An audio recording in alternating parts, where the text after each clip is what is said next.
What in the world is going on here? What's up, guys? Jason, Adventure Ready.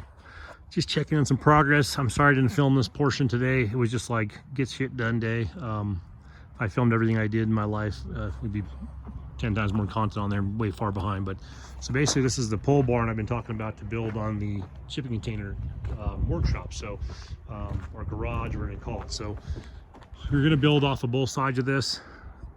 Lean to on this side, lean to on this side, but cost effectively wise, being that I do containers and just the ability to lock it up and how much crap we had, it just made sense to do a second storage container. So we still will do a triangle style roof, so just a standard style roof made of wood trusses up there and rafters, and I'll do about a 4-foot ridge beam on there, and I'll do a little bit of overhang so it comes off the front of this, maybe about 10 inches or so, just to give it a little bit of water, resistance as far as it coming in if you have the doors open.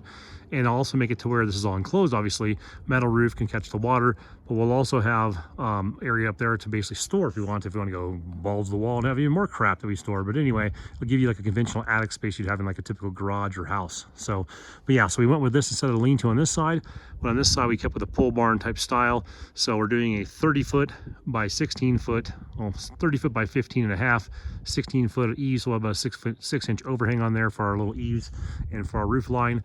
But basically this is going to be my exterior workshop, and then inside is my inside workshop where I'm kind of set up a area where I can do some gunsmithing and cleaning my guns, keep all my tools back inside. They're all nice and clean, keep everything locked up. I got things locked and double locked. So you got locks here, you got locks there, you got locks there, locks there, locks everything inside. So it'd be one hell of a feat to get in there and get through anything without having a week's time to go ahead and gnaw through everything. This is my brother's KRX 1000, kind of like what I used to have in my older videos. My blue one, he's got a green one. You've seen in some of my videos recently. He's left it up here because he's got his property going and we don't have his place secure yet. And it was just easier than hauling it back and forth for him. So it gives you an idea. This is a KRX 1000 UTV 2-seater sitting on 35-inch tires. It's massive. This is one of the biggest 2-seaters. Well, it is the biggest 2-seater you can buy on the marketplace. Plus, it's got a couple inches of lift, plus 35-inch tires, a few inches taller than stock. So it gives you an idea. It's a massive vehicle in there. So maybe it looks like it fills up the whole space, and it kind of does right now. That's just where we have it. So anyway, I ran a header board up here, 2x8. 30 feet, so off the back wall 30 feet up, so we have 10-foot open space in front on purpose. I want to be able to still get around here. This is our little tiny house, our on-grid house, so we got a little mobile home here. So when I come around here, I got a tree here, I got the goat barn, I got all that junk back there because I'm building this to put everything away basically. But you come around the corner here, boom, I can still pull a vehicle into here to work on it. My Jeep I just picked up, I can work on in here, UTVs, dirt bikes, stuff like that. The stock van's fine. The big Blue Beast, our big diesel van that's lifted, will probably not fit. The top of the header board, we're looking about 9 foot 6 inches tall up here, and we're gonna have this go run down to probably 9 foot 2. So I'm at a 4-inch drop, in from the top to the bottom. You get snow off there and water off there. I mean, all you need is a little bit of fall, so 4 inches will be plenty fine to get that off of there. We're going 24 on center on everything across here on the rafters on 2x6s, so it should be plenty strong to hold up to any load we get out here. We don't get that kind of crazy snow, and we're full-time here, so if I have any issues, I just push the snow off. Everything on here is drilled other than these posts being concreted, with the idea, like I do everything, it's a lot easier to take things apart when they're drilled. There's a chance that down the road I may take some of the stuff to our main property next year and a half when we relocate out there. My kids may end up staying here long term. We're not really sure on that yet. I'm just leaving everything open. There's no real prerequisite. It doesn't matter either way to me. Obviously keeping everyone close together is the most important thing, but all my properties are pretty close together, within 6 miles of each other. So if my kids end up loving this place, want to stay here, that's fine. Some of these things will move, so everything will be screwed together and movable, believe it or not. So you could take this apart when I get this all done, probably in a matter of like a 2-day tear down. Boom, boom, load, and you're gone. So it's pretty impressive what you can do with containers. Container-wise, like I said, I'm in the container business. If you guys need containers, let me know. I buy, sell, and deliver out here in the Apache County area, Navajo County area, pretty much anywhere in Arizona. I can do California as well, but that's not really my forte. It's where I get the containers, but that's not where I offload them. And obviously I use them to build. So appliance central over there, that's Sears Roebuck. But yeah, we're going through putting some new appliances in the house, moving things around. So got some crap out here in the yard. And bear with me on the wind, it's a little windy out here. So anyway, put in 1, 2, 3, 4, 5, and then another 6 pole over there. So these are all about 7 feet apart. They're taller than they need to be. I just put them in full size. I figured I'd cut them down once I figure out where my header board's going to be. So tomorrow, once these all set up, we'll run a plumb string line across here, about 9 foot 2 inches tall right here. The dirt's not perfectly even out here, so we're not 100% even. So we're gonna start with that being your front, 9 foot 2, and we'll just run a string line along here, run a header board up there, and then we'll start running our hurricane straps. Those metal straps. I'm not using bird mouse on these. I do bird mouse on stuff I want to look pretty and stuff like that. On this, the Goat Barn, super basic. I'm just gonna go hurricane strap, 24 inches, hurricane strap, 24, 24, 24, 24, all the way down, and do the same thing on the header board. We'll run the 2x6 eaves across here.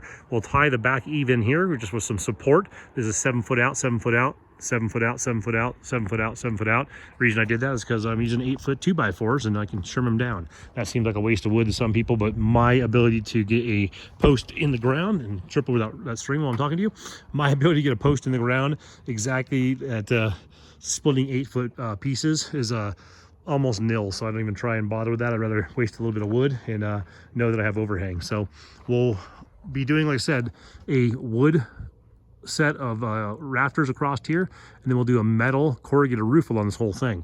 This is 16 feet out, so I'm gonna have to go find a building supply store around here that offers the 16 foot pieces, because I know like all the big box stores are usually 12 foot and I don't really want to buy extra and overlap if I don't have to. That's the Zombie Apocalypse tool. If you've never used one of these things, it's quite the pleasure. So if you look at this hole is about 8 inches wide by about 24 inches deep, okay, right around 24, 22, somewhere in that ballpark. Those rocks, every rock you see around here came out of this hole. You get about 10 to 12 that size, and about 10 plus on the little size per each hole right here. It's just no joke. Nothing about tear your damn arms off. Some extra holes along here if you see it up close enough. See right there, up underneath there. Up underneath there. Someone might have mismeasured the first time. I knew my container was off by probably, I thought about an inch or so when I set it up in here. I knew it had some downfall and I hadn't really gone messed with it. And I thought, you know, I'll just adjust the board. It's not a big deal. Well, what I thought was an inch was 4 inches. So two 4x4s underneath there to level it off. I'll show you from the back angle here, seeing the other container that's next to it. You'll see how much different it is. So that's the height difference. So it's a whole cleat basically on the bottom there, about 4 inches. So this, I will bring this back up as well before I do the roof on this. The roof's gonna be a while down the road. These are watertight, airtight, wind tight, whatever, no big deal. But anyhow, so I had to go level this off in over 40 feet, thinking you're an inch off or so, and the bubble level ended up being like 5 inches by the time I got to the end. So anyway, so that up there, Whirlybird will be kind of weird when I do the triangle style conventional roof on these two. But what I'll do on that, I will take and I will cut that out, and I will do one of those attic drop downs, little staircase, and I'll have that as an attic up there with some lighting up there. So like I said, I can store up there. I'm hoping not to have that much junk. I swear I downsized like 10 times between my divorce and moving from houses to houses, and it seems like I still got more crap than I could ever possibly ever need. But so anyway, I end up with 40 foot lengthwise, 9.5 high, because these are high cubes, 16 inches wide. So I have 16 or 8 by 9.5 by 40 foot of pure storage over there that I'm going to put some more shelves in and get that all organized in the next couple of weeks. Then I have 8 by 9.5 by 40 in my shop here. I'm going to put a man door. Could be a woman door too, but most likely man door. Put a man door in here, put a window in here so I have some better visuals in here, and be able to see out, and I'll use that as my access point. I'll probably just keep this side locked up and just not use it unless I need to get things big out of there, which makes it really nice to have access to that, but just have that more of a shop setting. This will have the rafters, like I said, the metal roof in here. The sides will be completely enclosed. I plan to leave about the top 16 inches of this open. So from here all the way up to about 16 inches shy. So where's that mark I had up here? That mark's at 10.5. So I'm probably gonna be right about here actually. So this part right here will be open space for air to come through, and this will be filled in. When I fill it in, I got a couple options. I can do kind of like I did on the Goat Barn over here on the side wall. What's up, girls? Fiona, say hello. She's so cute. Pearl, that's the mom girl. There's all the chickens running around. We got the turkey, two tough turkey over there, two ducks just chilling. He's a little bit more chatty when I come over here, gets her camera shy. There's a turkey, and then there's the big rooster. He's the big guy in charge around here. So we only kept one rooster, only room for one. But yeah, getting back to this, so I have 2x4s here gapped. I have 2x6s back here butted together, and they kind of bowed out a little bit because it doesn't stay true. Or I can put some siding on there. So I'm not really sure what I'm gonna do. I think I might go with the 2x6s and just do kind of a slat wall like there. I'm not worried about being airtight and perfect in there. Maybe I will when it gets colder and I want to come out here and work on stuff. So we'll see. The idea, I'll frame this out kind of like really rudimentary to start. So, you know, bottom frame piece, middle frame, top frame piece, kind of give an idea, and maybe look into either some metal siding, the regular shed type siding. I do have some more of that laying around for my tiny house project of extra, or like I said, I kind of just build as I go. I might build like a half wall to start and kind of get an idea what I want. I'm not looking at having this like a lockdown. I just want like a secure place to work on my stuff in the evening as well, with lighting out there and keep it out of the elements. Also be able to tear apart my Jeep or a dirt bike or something like that out there in open space, and then kind of, you know, be able to, I'm going to probably put chain link across the front of this, 2 gates I have, be able to lock it up at night and keep people out of there. I don't have too much problem with intruders around here. I mean, people are pretty smart not to get in people's crap around here. Everyone around here kind of takes care of business, if you know what I'm saying. So anyway, we don't really have that kind of a problem. But yeah, and then inside here, this will be kind of a different take on things. I will try and film this part.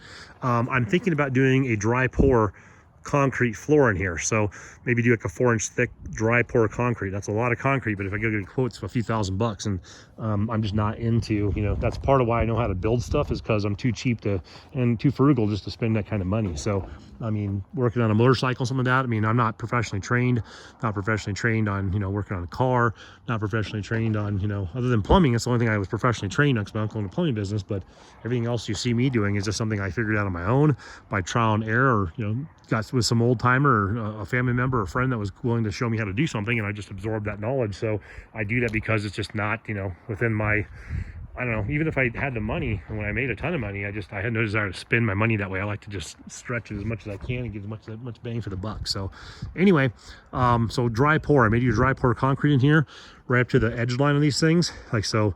A 30 by 15 foot wide, 4-inch thick dry pour concrete. So that would be one hell of an undertaking, and, you know, not a big deal. I mean, it's, if you can pour concrete in a damn square with some mesh in there, some rebar, and then add some water, I think it'd be pretty simple. A regular concrete where I'm going to spread it out and do it all one shot would be hard to do, even with my boys, out of like a Harbor Freight, you know, tumbler. So I think the dry pour might be the best route to go. Anyway, guys, so I just want to check in. Like I said, that's the workshop as it sits right now, and I'm not going to post, I'm going to film every single aspect of doing this. God, what a mess. Boom, messy. So double 40-foot high cubes, 30 by 15 foot pole barn style metal roof in the future, exterior workshop area with some form of sidewalls. I'll keep you posted on this. I'll try and film what I can as I'm building it. But like I said, that's not really what I do well, not really good with editing. More or less just kind of show you piece by piece, and you see the finished product, and you'll be like, well, how did you do that? Let me look back. Oh, he never showed it. Anyway, guys, hope everyone's staying safe out there, and yeah, good luck on everything.